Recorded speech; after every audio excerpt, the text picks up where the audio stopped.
Welcome to the Interdisciplinary Space Agency, a podcast exploring the histories, ideas, literature, art, and lived experiences of Asian Canadians. I'm Larissa Lai, and I'm the Richard Charles Lee Chair in Chinese Canadian Studies at University College, here at the University of Toronto. We are podcasting to you from the traditional land of the Huron-Wendat, the Seneca, and the Mississaugas of the Credit, though many Indigenous people from across Turtle Island also gather here. My own background is Hong Kong Chinese by way of Kumeyaay, Beothuk, Coast Salish, and Treaty 7 territories. I think of myself as an uninvited guest and an active unsettler, one with responsibilities to the beings on this land who have made my own life possible, and to my own ancestors. I also feel responsibilities to those to come. The work of this podcast is to address those responsibilities from an Asian Canadian location in creative, intellectual, and community-oriented ways, supporting scholars, community members, writers, artists, and students. Grounded in both community-based knowledge and academic inquiry, this podcast is a space for critical reflection, storytelling, and imagining futures rooted in relation, creativity, and care.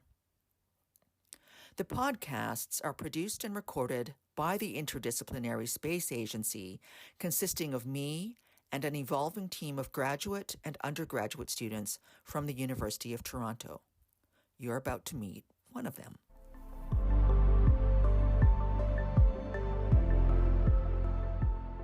Welcome to the Interdisciplinary Space Agency podcast series. Today, we're presenting an interview with Arlene Chan, led by Larissa Lai. This episode was recorded on March 1st, 2025, as part of the symposium, What on Earth is Asian Canadian?, organized by the same team that brings you this podcast series. The event gathered scholars, artists, and community practitioners to theorize the spatial and relational formations of Asian Canadian life beyond disciplinary and national boundaries. My name is Sophie Fang, and I am a PhD candidate at the Center for Comparative Literature and a research assistant for the Interdisciplinary Space Agency. In this episode, Arlene reflects on her family's history in Toronto and on her mother Jean Lumb's influential work as an early Chinatown activist. Arlene also discusses her own practice as a historian and author documenting Chinese Canadian lived experience in books such as The Chinese Community in Toronto Then and Now, and the book chapter The Wonton of Joy from What We Talk About When We Talk About Dumplings. In their interview, Arlene decenters the historical Chinese-Canadian struggle from both the nationalist and the male public perspectives and grounds it in intersectional terms. Larissa Lai is the author of 9 books, including The Lost Century, The Tiger Flu, Saltfish Girl, and Iron Goddess of Mercy. She is the recipient of the Jim Duggins Novelist Prize, the Lambda Literary Award, and the Estrella Award, and she has also been a finalist for the Governor General's Award. She has held a Canada Research Chair in Creative Writing at the University of Calgary, and she is currently the Richard Charles Lee Chair of Chinese Canadian Studies at the University of Toronto. Arlene Chan is an award-winning author and Chinatown historian. A retired librarian, she devotes her time to researching, writing, and blending her first-hand experiences and family stories as a speaker about the history, culture, and traditions of the Chinese in Toronto and Canada. I hope you enjoy this conversation between Arlene Chan and Larissa Lai.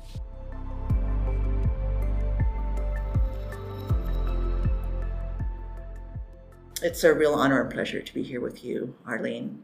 The honor, honestly, is all mine to be invited to participate and to be here and to really be with you for 2 days. I mean, that's a huge treat for me. I'm really glad we get to spend this time. Really makes me so happy. So my first question is I'd just like to know a little bit about who you are, how you think about who you are. When I was born and raised, educated in Toronto, 3rd generation, and my maternal grandfather came at 1899, and my father came from China, 1921. Wow. He paid the head tax. But our parents had a grocery store out in the Junction in the West End, Keele and Dundas. Okay. In 1959, we moved to Chinatown, and so I lived right in Chinatown until my early 20s, until I was in university. And so I really feel, and coming from the family that I came from, and my parents opened a restaurant, that became very well known in Chinatown. Was regarded as one of the big four in our first Chinatown. What was it called? The Kwang Chow restaurant. That's your family. That was my parents' restaurant. Okay. And now the restaurant building is still there. It's one of the few remaining buildings left in our old Chinatown. And it's now a very famous Hakka restaurant, Yot Dong. Oh, yeah. And it's a family that runs it, and two sisters are running the business. And so I go there quite often. Nice. And because it brings back so many memories when I go there. But I went to U of T. I was here for 6 years altogether, 4 years undergrad, and then 2 years at library school. But growing up in Chinatown, and especially because of my parents having their restaurant, which became a really central hub for our early Chinese community, and because of my mother's activism in our community, Your mom was Jean Lumb, right? Jean Lumb, yes. And because of her activism, and because of my father being the modern man that he was, Yes. because a Chinese woman was expected to stay at home, work in the family business, and raise the children. But when my parents bought the restaurant in 1959, they realized that, and my father at that time was very involved in the Chinese community. He used to be the president of the Lem Family Association, and then he was very involved with the Chinese Community Center there in Chinatown, Hagerman Street.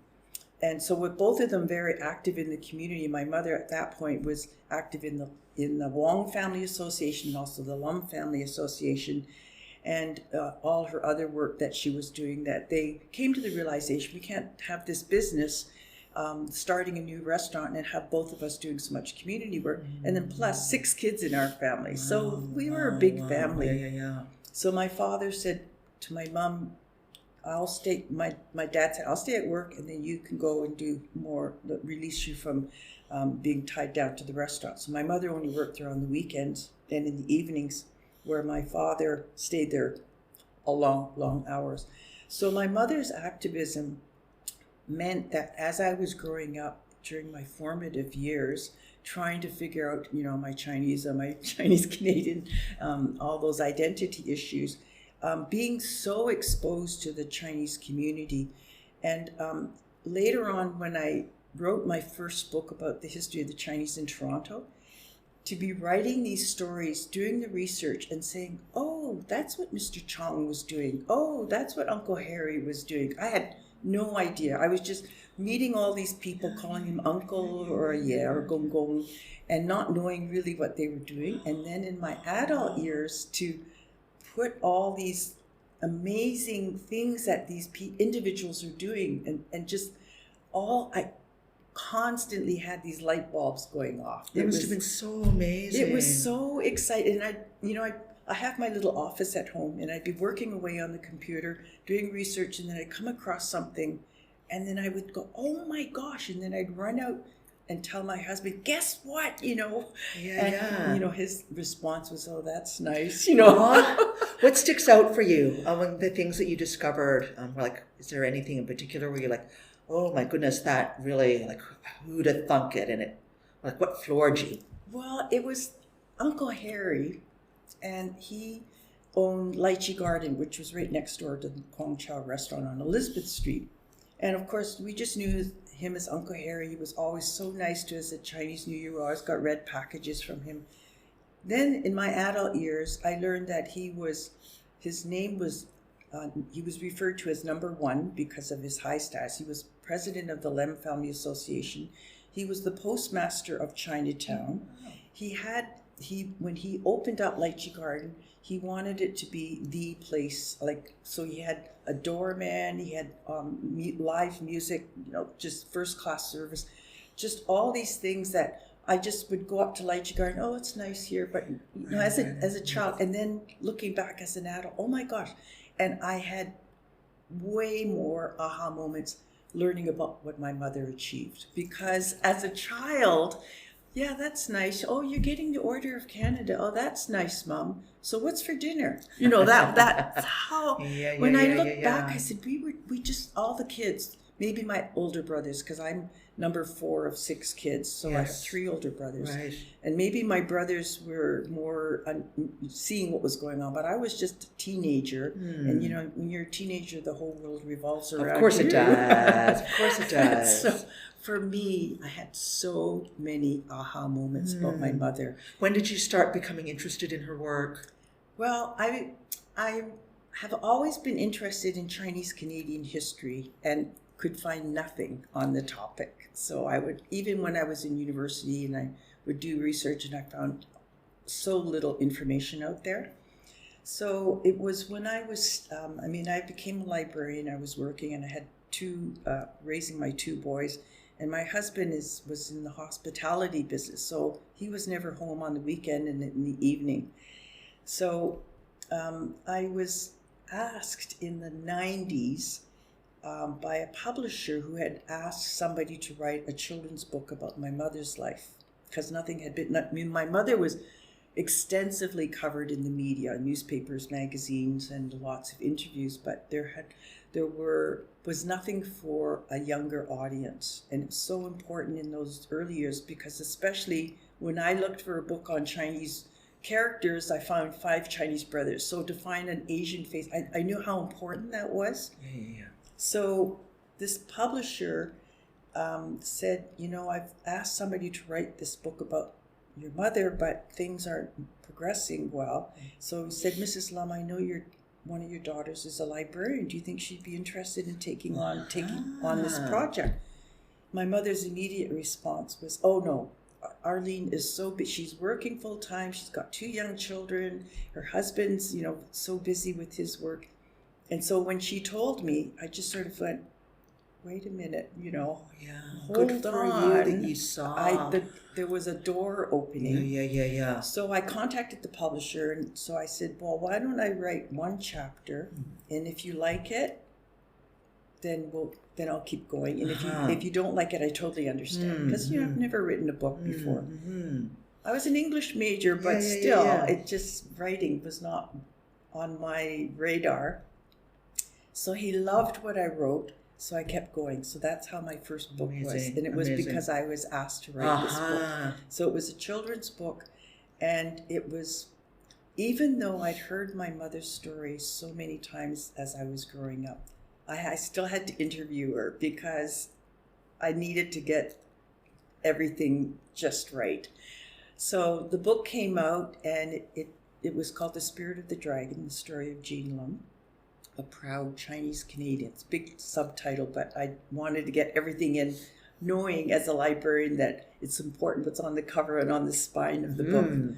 So I wrote that book, and then the publisher said, you know, I just got asked if there were any books about the Chinese Mid-Autumn Festival, and he said there's nothing out there. And of course there was nothing out there. And so he said, Arlene, would you be interested in writing that? Yeah. So of course I said yes. And then when I went to do research, I couldn't find anything. Oh my goodness. And so there were books written in Chinese, but nothing in English. What did you do? Do you read Chinese? I don't. My Chinese reading is like grade 1. Okay. So I was very proud last night when we had dinner at the Korean restaurant. There was a big wall full of Korean writing that had a lot of Chinese characters. And I said, well, I can read those numbers. Yeah, that's great. So grade 1 level. But my husband reads and writes Chinese, because he's born in Macau and then grew up in Hong Kong. So we spent our holiday with the kids in Florida. Kids are swimming, and my husband is translating all these books for me, and I'm taking notes away. So that's how I got the material for my Mid-Autumn Festival book. Oh my goodness. So anyhow, one book led to another book with different authors, and I was always asked. I never sent in a manuscript to anybody. I was asked by different publishers to write. So in the end, I've published 7 books on the history and culture and traditions of the Chinese in Canada and in Toronto. It got me hooked when I was doing research on my Dragonboat book. I got hooked on Dragonboat racing, and then went on to, go from recreational, the Dewey Decimated, to a more recreational team, and then to an international. So you're an actual dragon boater yourself. Yeah, I became a dragon boater. That is so cool. And when I did my research on the sport of dragon boating, and I wrote it, and then I asked a friend, can I just jump in the back of a boat and and I got in. It was nothing about what I had expected. And so I got hooked from that point, and I joined teams, and then when I had to rewrite my whole section on dragon boating. Amazing. That's what an extraordinary story. Unbelievable. Because who comes to dragon boating by doing research?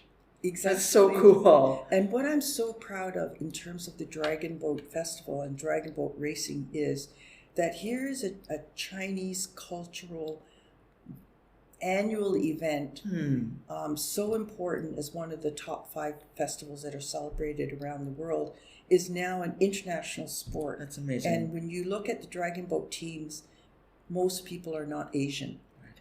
So to have something like that, that's why one of my something that has always stuck with me is my mother, when she was very young, had to go to a segregated school. And she said, why am I outside this circle? Why can't I go to a regular school with all the other children? And she said that was the only time she wished she were white. I didn't realize there were segregated schools in Nanaimo, BC. Out loud. So she said it was segregated for Japanese, Chinese, and Indigenous children. Oh my goodness. So she always had to walk past a regular school, and she'd be looking, why can't I go to that school? Yeah. So this whole idea of being outside the circle and inside the circle. Yes. And that's what one of the questions that came up yesterday in my provocation was about Asian Canadian studies, is that way down the road, because right now we definitely need Asian Canadian studies because it's been a field so neglected and omitted and excluded, that we need this time now to develop that knowledge base, which is,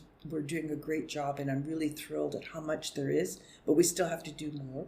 But we're going to get to a point down the road where we are inside the circle, but right now it's too much of us and them. So that's what this whole thing of being outside to inside the circle is something that drove my mother. From even one of her mentors was Pauline McGibbon, who became the Lieutenant Governor of Ontario.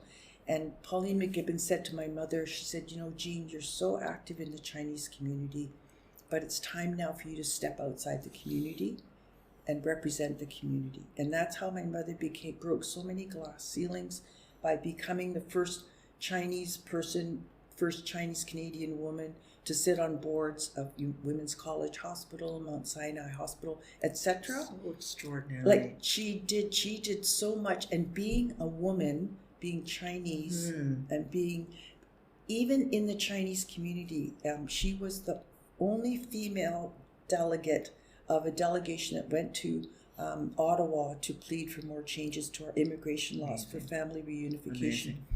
And there was so much resistance for her to go, but it was Roland Michener, who at the time was the Member of Parliament for Chinatown and became the Governor General of Canada, said, this is a woman's issue. Family reunification is a woman's issue. It's a family issue.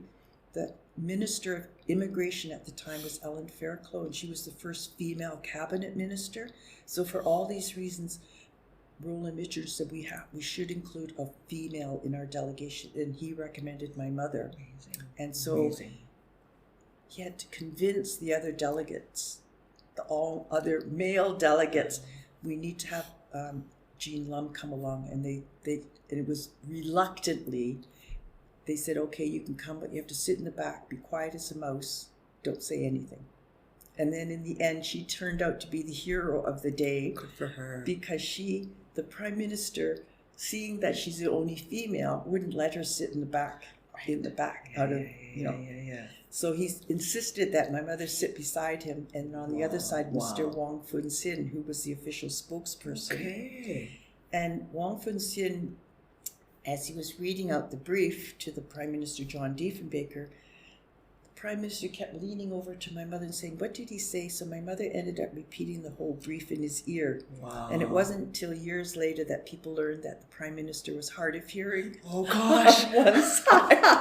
And so my mother repeating everything, and he strategically had put my mother on the side of his figure. Wow, what a story. So after my mother did her brief, she said all the questions were directed at her because she was the one that was repeating it all. And so she was hailed as the hero of the day. That is so cool. By all the male That's delegates. really amazing. And that's how she developed her reputation as being a spokesperson for the Chinese community. Because she was so articulate. She was a natural speaker.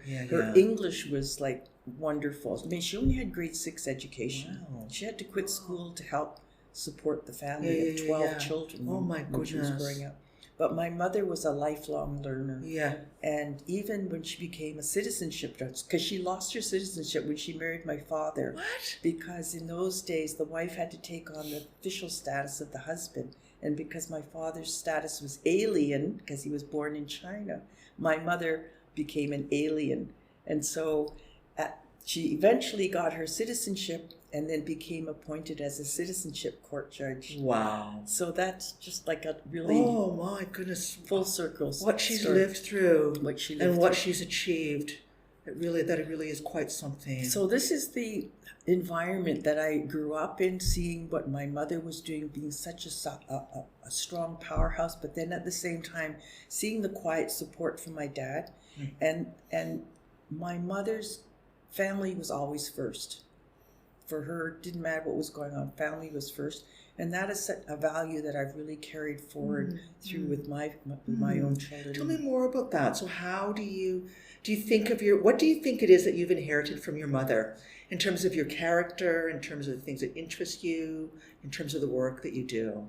My mother always gave back to the community, and even when she went to public functions, she always wore her Order of Canada medal. She said, "This is not just my medal; it's the community's medal."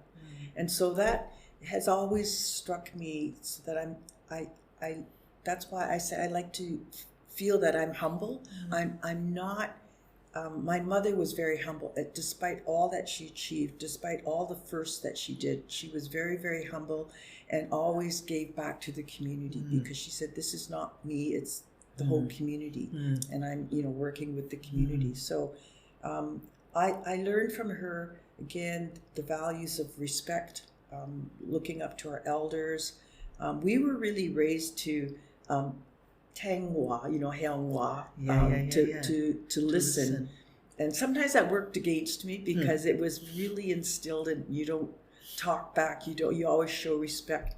And that was hard for me especially when I went to universities, like to speak up and say something. So, but anyhow, so many values that she taught me is, and always family first was really a really strong thing. And we always had Sunday, everything was together on Sunday. So when my parents had the restaurant, we always had our Sunday dinner at Kwang Chao restaurant. And so I always like to tell the story that our table, we sat at the back because there were 6 kids and my parents, because my father would take a few minutes and sit down and eat with us on a Sunday. And there was only one little TV at the restaurant. We didn't have a TV at home until the late 60s, but there was a TV at the restaurant. So the Ed Sullivan Show would be on Sunday. So I always say, well, people were eating Swanson's TV dinners. My TV dinner was eating at the Kwang Chao and watching the Ed Sullivan Show, watching the Beatles. So the restaurant was the place where you tapped into the world. That's right. And into the world of family and into the world of media and politics and all of that. You're really community connected. I mean, what's sort of striking me is so amazing to be sitting here talking to you is because your roots here in Toronto are so deep.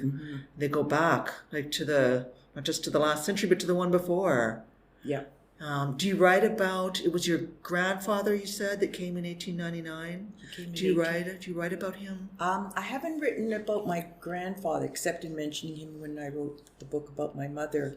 But, people ask me, are you going to publish another book? And I said, I'm too old to start a new book. It's so much work. And I know I have a lot of material to write more books, but it just takes a lot. And I'm doing so many other things that I'm really having fun doing. And what I mean is that I'm writing shorter pieces now. I'm contributing to books like a chapter, like one I did on dumplings, another one I Yes. did about the Chinese signage in Chinatown. Nice. But I'm also writing about, I wrote a piece that's on the internet about my father's story. It's under Okay. Chinese, like immigration stories. Uh-huh. So I wrote a big piece about my father. So I'm writing more about my own stories as Okay. opposed to writing about Going into the history. Yeah. This Yeah. is also important, of course. Yeah, because the book, the chapter I wrote about dumplings was, I said, well, you want me to write about Chinese? You don't want recipes, do you? Because I know that's a lot of work to come up with a recipe. Oh, no, Arlene, you can write about anything you want. So I said, okay, I'm going to write about my memories of our family, the 6 kids sitting around the table making dumplings for Chinese New Year. And then I recalled the scene from Crazy Rich Asians, and then how they're sitting around the table making dumplings. And the mother-in-law is really critical of Michelle Yeoh's character, like saying, "Oh, it's terrible," and then the other aunties are saying, "Oh, you're doing such a good job." Exactly what happened at our house. My mother would be going encourage. She was always so encouraging. She was always so supportive, and no matter what we did, so she said, "Oh, your dumplings are so nice."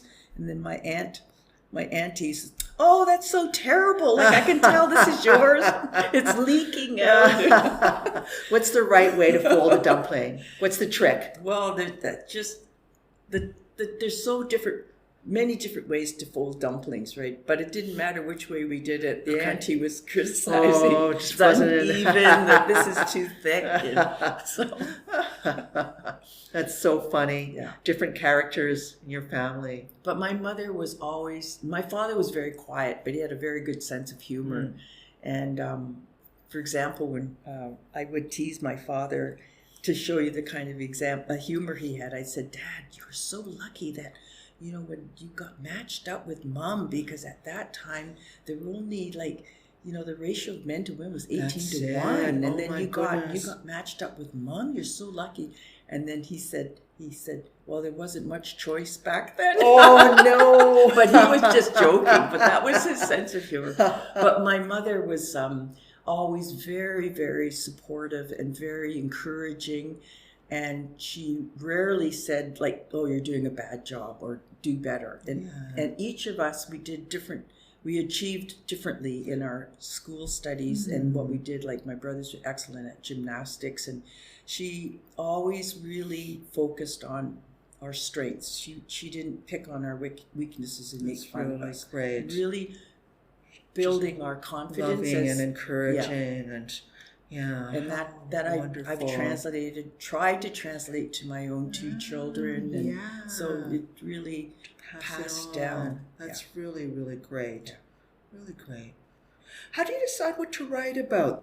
So for the book about the ward, I was asked if I would write something for that, and I decided to write about Chinese laundries. Okay, because that was so important. Yeah, because it was such a major profession for Chinese folks all through the 20th century, right? Especially in the early part. I mean, I could have written about Chinese restaurants because it was very near and dear to my heart. But Paul Yee wrote about that. Yeah. So that was great. And then there was a second book came out, The Ward Uncovered, when they did the huge archaeological digging to build the new courthouse, which is right north of New City Hall. Yes.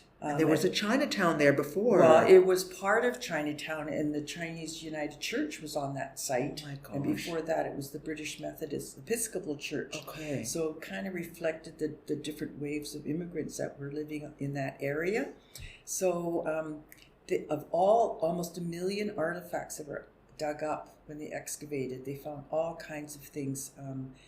I said, "Did you find anything?" And I was on an advisory group that, and if you ever get to visit that new Toronto courthouse, there's a huge display on the sidewalk. You can see this was where this house used to be, and there are markers. And then if you go inside, there's digital displays. Oh my goodness! So do you take students there when you do your Chinatown tours? Well, I haven't done a tour since the building opened. Okay. Because I stopped doing my tours, especially during COVID, and then I had hip surgery, so I haven't started up my tours again yet.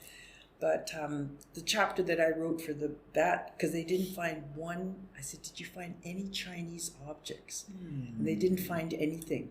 And I don't know what they found something that looked like a broken chopstick, and it looked like the end of a child's chopstick, and I just romanticized about that, and I said, I'm thinking it's one of the Bachelor Society men coming back, and the only thing that they could pack in their belongings was a pair of child's chopsticks. And then that's what. I took it to the Royal Ontario Museum to ask the expert there.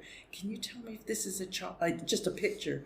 And could you talk to the archaeologist? But I never found out if it was really a chopstick. But that was the only thing that might possibly have belonged to a Chinese person. But anyhow, I wrote imagine about the loneliness of the men. Yes, and missing family and missing their children. I had this whole story built around here's this broken child's chopstick, and that's the only thing this man had of his kid. Yes, all the way over on the other side of the ocean. It was. I couldn't write about that because we weren't able to confirm that this was in fact a child's chopstick. Right, it was speculation. But so I ended up writing about Tom Locke, who was the first pharmacist in Chinatown, and his store was part of the Weinberg Apartments, which is still, that complex is still there. So that was, so anyhow, I was asked to write things. Okay, and then you became interested in them and went and did the research and loved it. You clearly loved the research. And I know the family. You know the family. Yeah, I know the family. And Tom Locke was such an interesting man. Because he grew up in the ward. He knew how to speak Yiddish because of the interaction with the Jewish community. No way. And then he... What do you mean? Why was it? Was the Jewish community adjacent to Chinatown? Is that why? Because the second last group to move into the ward were the Jewish community, and then when they moved to Kensington Market, the Chinese moved in. So there has always been this time when they intersected. How interesting! And I've talked to a lot of Jewish seniors groups at different synagogues. They love it when I talk about Chinatown, because there was one restaurant known as 12 and a Half Elizabeth, because they couldn't figure out they couldn't remember the Chinese name, but they knew the address. And so when I did my research, I read about 12 and a Half Elizabeth Street. And, there was a famous Hollywood actor who said, the best restaurant in Chinatown is 12 and a Half. So when I went and talked and I mentioned 12 and a Half, I remember going to 12 and a Half, and they were little kids at the time, but I said, tell me about, and they remember going up the staircase, and there were just a few tables there, and so for me to talk to somebody who had actually eaten at 12, I get all excited, so right? Exciting. And they were excited because here I was talking about 12 and a half. So how incredible! So for you, there's a real reverb between the research and your own relationship to community, and in a sense, it deepens your relationship to community by doing the research. Yeah, that's so fascinating. I'm so lucky that I have this connection to the old Chinatown, to the new Chinatown, living at Beverly and Dundas, literally on the corner where the streetcar stop is. I saw what was happening to the first Chinatown and what was happening. Because when we moved there, you could walk on Dundas Street from Beverly all the way to Spadina, and it was all residential. Oh my goodness. Just a handful of businesses. And they were Japanese-Canadian businesses. Okay. There was a Japanese newspaper, a restaurant, a grocery store, and then it was all homes. Wow. Yeah. And was that the heart of the JC community there, or were there it was just that there were a few businesses? That was the original J-Town. Amazing, and that was because after World War II, the Japanese were not welcomed in the city because of the war. And the Chinese were known to welcome the Japanese that were moving from British Columbia. Oh my goodness. In the wake of the JC internment. And even the Japanese that were in this part of Canada, they would be wearing badges that say, I'm Chinese, because because of the stigma and the discrimination. But it just really surprised me that the Chinese helped to shelter the Japanese here because of the war. Exactly. So that... I guess it was just because you're an immigrant, we're all discriminated against. You look like us, we're going to help you. I don't understand, because I've never talked to anybody that told that story. That would be such an interesting thing to find out. It would be so interesting. I mean, the histories are entangled in such complicated ways. Yeah. And I do get the sense that, between Chinese Canadians and Japanese Canadians, there's an affinity in spite of Japanese imperialism in Asia. Yeah. And now the imperialism is swinging in the other direction. I know it is. And that's something I think for us to be thinking about and trying to make a little bit of sense of. Yeah.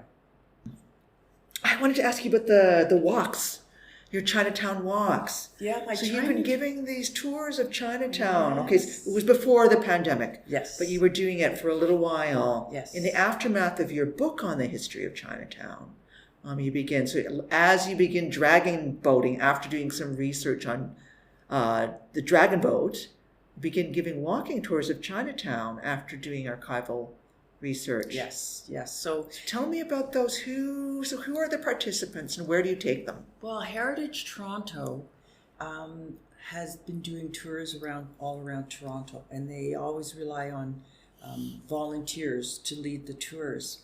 And so they reached out to me to give the first tour of Chinatown. So of course I agreed, and they have an excellent training program. So I got training from them.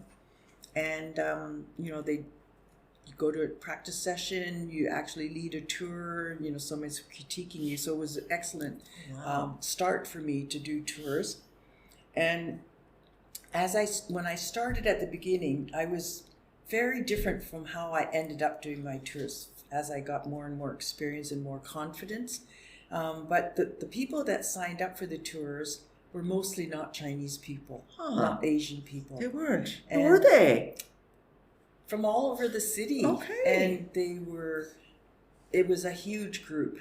There'd be like 80 people, and leading them through Chinatown. Like we started in our first Chinatown, and then some of them I gave in the Spadina and Dundas Chinatown.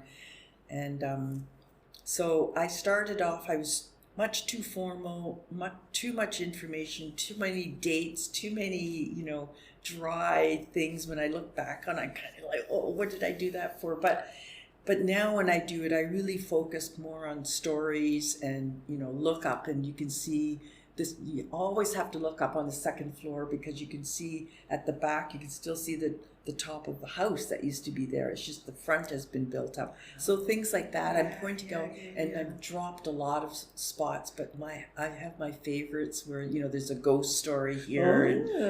Tell me the ghost story. Do we have to be there? Do we have to be there, or can you tell it on the podcast? Well, it's on Spadina and St. Andrew. Okay. And it's the former Labor Lyceum building. And that was the center for the Jewish labor union. Okay. And that was when Spadina and the garment factory was mostly Jewish workers at one point. Really? And then eventually it became mostly Chinese workers, all on Spadina, south of Dundas. There's still a lot of Because there's a lot of those sort of factory shops there. Yeah, are they just factory shops, or are they still factories? There are still some garment factories there, but it was predominantly, now it's not predominantly, but before it was predominantly factories for making clothing. It was the garment factories. So there were lots of unions in the days of the Jewish workers being there. And so the Labor Lyceum was their headquarters. So eventually the Labor Lyceum was purchased by a Chinese person from Taiwan and redeveloped it as a restaurant. And it went through 7 different Chinese restaurants. And the longest lasting one was called Bright Pearl Restaurant. And the Taiwanese person, when he took over the property, he put on all this beautiful, he brought in Chinese work people to build, beautiful green shingled roof and the eaves with the little characters on the end, the yellow facade. And it was beautiful. And it had 2 lions in the front guarding the entrance on Spadina.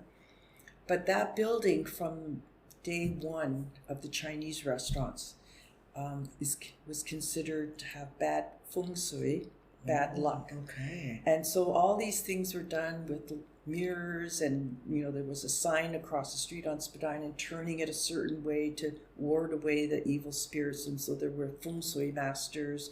There was even an exorcist called in, because apparently, though I never saw this, was in the women's washroom there was a female ghost that used to hang around the women's washroom. Wow. And some people say it could be Emma Goldman's ghost because she was a huge activist with the Jewish community, and she was actually on the most wanted list in the United States and had found refuge in Toronto. And so when she died, her body lay in state at that building in the Labor Lyceum. So some people say it's her ghost that's haunting it, but I don't know. So great. Anyhow, this Labor Lyceum building, these 7 restaurants, they open, close. So they said it's just bad luck. So eventually it closed. And now when you go there, somebody bought it and redeveloped it as this, they took off all those beautiful architectural features. And it was one of the few Chinese architecturally featured buildings in Chinatown. Because you go there now, you don't see it. There are 1 or 2 buildings that might have a few, but this one was like a landmark. And redeveloped this ugly building, and then it sat vacant because nobody would rent it. And when they first opened it, of the 2 lions, they only had 1 lion there. There was totally no respect given to its place in Chinatown. Having 1 lion, That should be a heritage building. and They a should both have been heritage preserved. building. And so that's nobody rented it. terrible. It was empty for years, and now it's rented out to Scott Mission. It's become a residence for Scott Mission. Yeah. But it's always been considered bad luck. Well, that's one of my spots. yeah. There's so many stories to tell about that one. That's a great story. That's really, really great. I would love to take your tour sometime. Well, when I start them up Yeah, again. please let me know. I would love to take it. And thank you so much for sharing. You've shared so much. You're clearly, just carrying so much of the history. I should tell you that I'm the president of the Jean Lumb Foundation. This year we're giving out 14 awards. Wow. So it's anywhere from athletics to the arts, community services, academics, dignity of life, how fabulous. overcoming obstacles. Yeah. And then they submit their application. Okay. Yeah. And so if a person wanted to find out more, where would they go? Go to the Jean Lumb Foundation. The Jean Lumb Foundation.ca. And the awards, the deadline is always in May during Asian Heritage Month, and the awards event is always in October. Okay, Yeah. Fantastic. Well, that's a happy thing. That's a celebratory thing. Yes, it to is. end on. Wonderful. Thank you so much, Thank Arlene. you. It's such a joy to talk to you, and thank you for all you shared. And I hope we have another chance again soon. I hope so. Thank you. Thank you.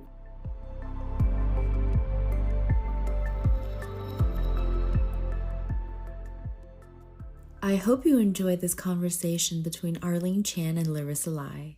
I'm Sophie Fang, and you're listening to the Interdisciplinary Space Asiancy podcast series run by Larissa Lai, myself, Dora Liu, and Tizia Reyna. The Interdisciplinary Space Agency is created with support from the Canadian Studies program at University College and the Richard Charles Lee Chair in Chinese Canadian Studies at the University of Toronto. We wish to thank the administrative staff at University College and Canadian Studies for their help. Thank you for listening. I hope you'll join us for the next episode.